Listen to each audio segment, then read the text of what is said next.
Hello everybody, welcome back to my channel Risna Tiarika. With me here is some teacher that will give you a lesson that can make improve your knowledge. Everybody, di video kali ini kita akan membahas tentang prokaryotik ya, khusus untuk Archaebacteria.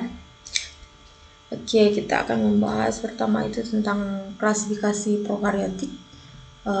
Itu terbagi dua, yaitu Archaebacteria dan juga Eubacteria. Eubacteria ini merupakan bakteri sejati ya. Kemudian Archa ini terbagi atas beberapa seperti metanogen, ini berdasarkan cara hidupnya. Kemudian ada halophilic, stream, kemudian ada juga yang namanya thermophilic, eosinophilic. Nanti kita jelaskan ya mereka ini siapa-siapa seperti apa. Kemudian untuk di Eubacteria itu ada bakteri autotrof, kemudian ada bakteri heterotrof. Ini tuh berdasarkan cara makannya ya, atau cara ia memperoleh makanan seperti itu. Untuk Eubacteria ini nanti kita akan jelaskan secara detail itu di video selanjutnya. Oke, kita akan membahas terlebih dahulu tentang sel dari Archaebacteria dan juga Eubacteria. Dapat dilihat di sini, yang bagian sini ini merupakan sel Archaebacteria. Ada kromosomnya, kemudian ada pili atau rambut-rambut ya, kemudian ada ribosomnya, ada ini fruit granula. Fruit granula ini semacam granulanya. Kemudian ada ini flagella, ada semacam ekor ya. Kemudian ada plasmid yang berisi DNA, kemudian ada sitoplasma, bisa dilihat di sini ada membran plasmanya, kemudian di sini ada kapsulanya dan dinding sel, bisa dilihat di sini ya, dinding sel. Sementara untuk Eubacteria itu dapat dilihat di sini, dia juga memiliki flagella sama seperti Eubacteria, kemudian juga memiliki sitoplasma, kemudian juga memiliki nukleus, bisa dilihat di sini nukleusnya. Untuk di Archaea ini dia tidak memiliki nukleus, nukleoid ya. Jadi sudah satu perbedaannya, kalau di Archaea dia memiliki nukleoid, sementara di Eubacteria itu memiliki nukleoid. Kemudian dia juga memiliki pili, di Archaea juga memiliki pili. Kemudian ada materi DNA, di Archaea juga memiliki materi DNA. Kemudian ada membran sel, di Archaea dia memiliki membran plasma ya, sama aja ya, membran sel juga. Kemudian ada dinding sel di Eubacteria, di Archaea juga memiliki dinding sel. Kemudian ada kapsulnya, di Archaea juga memiliki kapsul, host layer. Kemudian ada ribosomnya, di Archaea juga memiliki ribosom, dapat dilihat di sini ya. Kemudian ada mesosom, di Archaea tidak memiliki mesosom dia ya. Kemudian ada plasmid, di Archaea juga memiliki plasmid, dapat dilihat di sini ya. Perbedaannya itu dapat dilihat antara nukleoid dan juga mesosom ini ya. Saya kira seperti itu. Selanjutnya kita bahas dulu tentang Archaebacteria, karakteristiknya.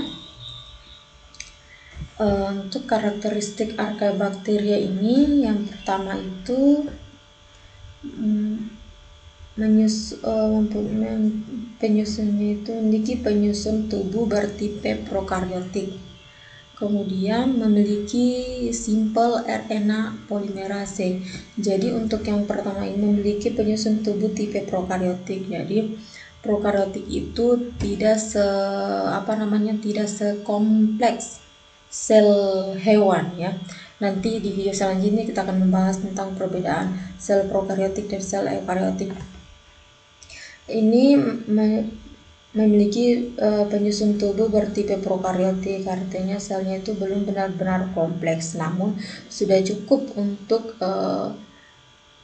penyusun hidupnya untuk mendukung hidupnya sebagai makhluk hidup, berbeda dengan virus yang pernah saya jelaskan di video sebelumnya ya, bahwa dia hanya memiliki materi genetik saja, kemudian memiliki simpel RNA dan polimerase. Jadi ini merupakan materi genetik atau pembawa sifatnya, sehingga biasanya untuk jenis bakteria itu kan dia memiliki ada turunannya, itu memiliki jenis yang sama seperti itu.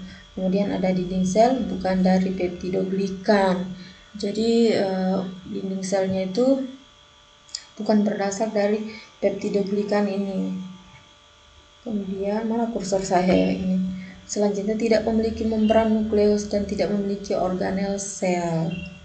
Untuk arkai ini, kalau bakteri dia kan memiliki membran nukleus tadi. Kemudian organ selnya juga lumayan lengkap untuk di bakteri atau bakteri sejati tadi. Selanjutnya ARN-nya berupa metionin. Kemudian sensitif terhadap toksin difteri, ciri-cirinya ini ya. Kemudian jenis pengelompokan berdasarkan habitatnya. Ada metanogen. Jadi metanogen ini itu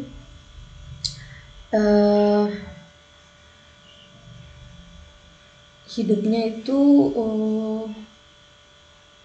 bersifat anaerob atau tidak memerlukan oksigen dan heterotrof.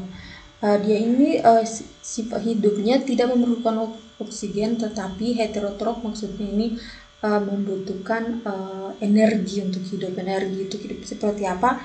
Seperti karbonhidrat, kemudian nitrogen, seperti itu ya. Kemudian ada halofilik ekstrim. Halofilik ekstrim ini bersifat aerob.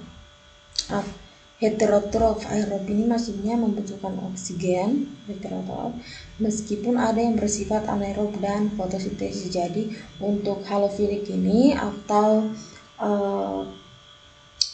eubakteria yang suka hidup di air garam, dia sifatnya itu aerob, heterotrof atau hidupnya membutuhkan O2, oksigen, juga energi seperti yang saya sebutkan sebelumnya. Namun beberapa itu ada juga yang bersifat anaerob atau hidupnya itu tidak membutuhkan oksigen dan fotosintesis atau berfotosintesis itu maksudnya memerlukan sinar matahari sebagai pembentukan energinya, seperti itu. Kemudian ada ketiga itu termoasidofil. Jadi termoasidofil ini itu dia suka panas dan juga pada kondisi asam. Jadi dua kondisi itu dia mampu hidup di kondisi panas yang ekstrim dan juga kondisi asam. Mikroorganisme ini tuh kemototrof yang dapat memanfaatkan H2S sebagai sumber energinya, seperti itu. H2S ini itu merupakan seperti turunan dari besi kalau dalam kimianya ya. Oke, saya kira itu saja teman-teman penjelasan di video kali ini. Mudah-mudahan memberi manfaat bagi kalian. Dan if you have any question atau memiliki banyak pertanyaan yang Anda rasa belum jelas, just comment below atau komen di bawah di ruang komentar. Thanks because you have watched my video. Meet again the next video and bye bye.